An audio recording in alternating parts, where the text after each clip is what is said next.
सो 5 मई को जो एग्ज़ाम हुआ है उसकी पेपर लीकिंग और इन्वेस्टिगेशंस जो भी चल रहे हैं उस पर क्या क्या न्यू इन्वेस्टिगेशंस आई है, एनटीए ने क्या रिस्पॉन्स किया है, ये सारी चीज़ें मैं आपको डिटेल में इस वीडियो में बताने वाली हूँ। So welcome back to career Banao NEET. This is your mentor Prachi Pandey. तो जो एग्ज़ाम में पेपर लीकिंग हुई है उसमें क्या हुआ कि पेपर को जला दिया गया था। तो जो बर्न्ड पेपर थे वो बर्न्ड पेपर के सैंपल को कलेक्ट करके फॉरेंसिक में भेजा गया। तो फॉरेंसिक में भेजने के बाद एनटीए ने ओरिजिनल कॉपी उनको प्रोवाइड की। तो जो ओरिजिनल पेपर था उससे जब फॉरेंसिक ने मैच किया, ईओयू को दिया गया, ईओयू ने जब मैच किया तो उसमें T3 सेट जो था पेपर का उससे 68 क्वेश्चंस बिल्कुल एग्जैक्टली सेम मैच हुए हैं। जितने बर्न्ड पेपर से क्लू निकला है उसमें 68 क्वेश्चंस एग्जैक्टली मैच हुए हैं। उसके बाद क्या है कि इससे सारी चीज़ें क्लियर आती है कि ये इंटर स्टेट गैंग पूरी लीकिंग हुई है। मीन्स कोई एक स्टेट रिस्पॉन्सिबल नहीं है, हर स्टेट से, झारखंड, बिहार, महाराष्ट्र, सारे स्टेट से कुछ लोग अरेस्ट हुए हैं। तो ये बहुत ही मास लीकिंग हुई है, कोई एक स्टेट या एक स्कूल कॉलेजेस में ऐसे नहीं हुआ, एक सेंटर पे नहीं हुआ है। तो ये जो ईओयू ने मैच किया, 68 क्वेश्चंस मैच हुए, इससे क्लियरली शो होता है, इन्वेस्टिगेशंस में बात सामने आई है कि पेपर तो लीक हुआ है। अब इसमें कोई भी डाउट नहीं है। नेक्स्ट क्या है कि जो courier company, blue dart courier company को ये रिस्पॉन्सिबिलिटी दी गई थी कि पेपर को कलेक्ट करके एसबीआई तक पहुंचाने की, पूरी सील्ड। तो वो वहाँ से पता चलता है कि जो सील्ड पेपर्स थे उसको भी टॉर्न किया गया था और उसको टेप से चिपकाया गया था। दैट मीन्स कि उस पेपर को टॉर्न करके पेपर निकाला गया है, उसके प्रिंट्स निकाले गए हैं, उसके बाद उसको टेपिंग की गई है।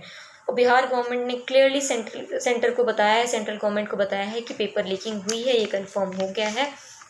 एंड ईओयू ने इतने इन्वेस्टिगेशन के बाद सारी अपनी जो रिपोर्ट्स, इन्फॉर्मेशन सारे हैंड ओवर कर दिए सीबीआई को।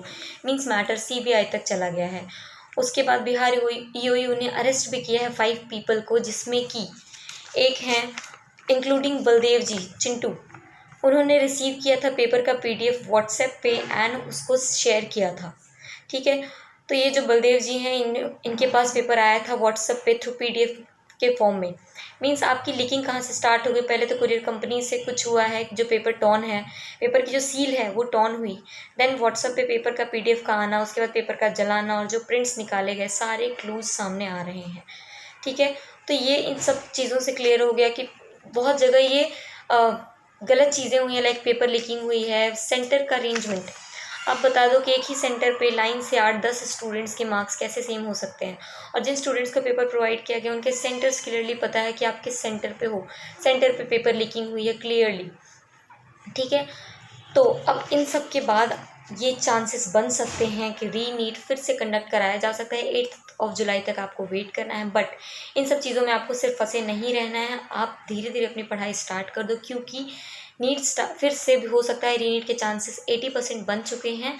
तो फिर से अगर नीट हुआ तो आपको उसमें कोई प्रॉब्लम फेस ना करनी पड़े। आप अपनी प्रिपरेशन स्लोली स्टार्ट कर दो, डेली पढ़ो उठा के यार, क्योंकि अभी आपने रिसेंट में पढ़ा था तो वो चीज़ें आपके माइंड में फ्रेश होगी, बट उसको आप स्लोली पढ़ते रहो, बिल्कुल से स्किप मत कर दो। इन सब चीज़ों में भी मत पढ़ो, जो भी न्यूज़ आएगी, जो भी इन्वेस्टिगेशंस आएगी आपको पता चल जाएगा। तब तक आप बस पढ़ते रहो और ऐसे रिसेंट इन्फॉर्मेशन के लिए हमारे चैनल पर बने रहिए। अगर अभी तक चैनल सब्सक्राइब नहीं किया तो जल्दी से सब्सक्राइब कर दीजिए, हमारे टेलीग्राम चैनल को भी ज्वाइन कर लीजिए। Thanks for watching.